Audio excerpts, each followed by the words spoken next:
When I was a little child, one of the highlights of our Christmas was the packages of gifts that would come from overseas aunts and uncles, wrapped up in brown paper and tied in string. They were very exciting parts of the Christmas experience. So you can imagine the disappointment and the sadness one Christmas morning when my mum went to get these various packages, and one of the packages of gifts had been lost.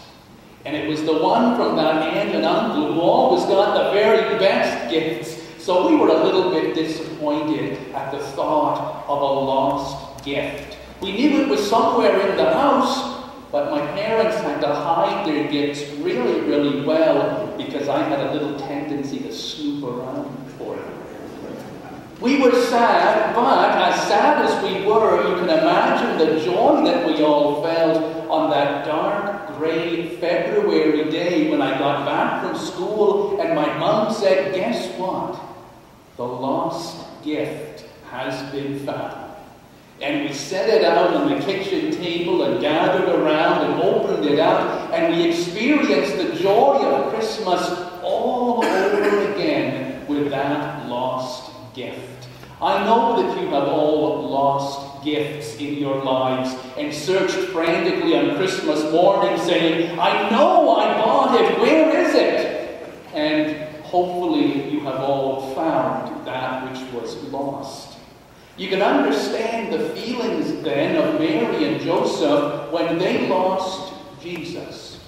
And you can understand perhaps not only their human feelings, but the deep fear they had. Imagine God speaking to Mary and Joseph on that journey back from Jerusalem, saying to them, "How are things going with raising up the Son of God?" And they would say, "Well, things are great, thank you, God. We really are overwhelmed by the privilege of being the parents of this almighty creator of the universe, and we're doing our best. And by the way, we lost him." There they were, coming back from the pilgrimage to Jerusalem. The law of Leviticus said that all Jews had to visit Jerusalem 3 times per year. But by the time of Jesus' life, it was generally accepted that if you were poor and if you were at some distance, one journey per year during Passover would be sufficient. And that's the journey that they had made from Nazareth down to Jerusalem, 120 kilometers, walking with a great caravan of people from their village. It likely would have been a journey of 4, 5, 6 days, perhaps more, depending on the condition of the people in the various caravans. They would have stayed in Jerusalem, celebrating the Passover for 2 or 3 days, and then gone home with this great mass of people. And you can kind of understand how Mary and Joseph would have overlooked their 12-year-old son.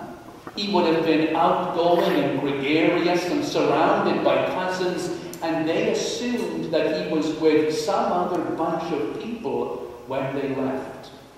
A day out, they realized that he was missing. They took a day to go back to Jerusalem. They spent a day looking for him. They finally found him in the temple.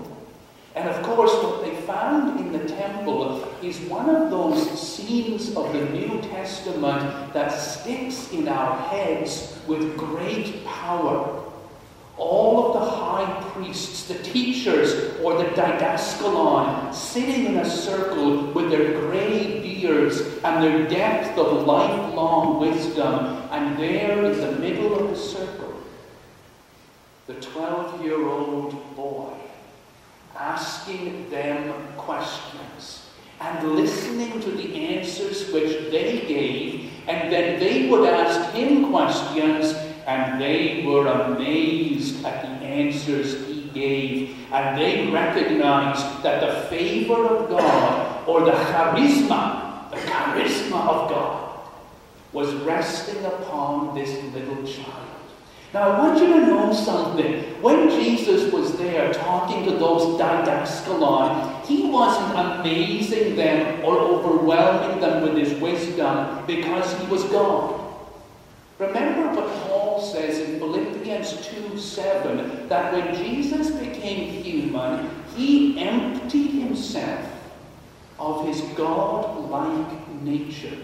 So it was not his God-likeness that was amazing these teachers, rather it was the human child.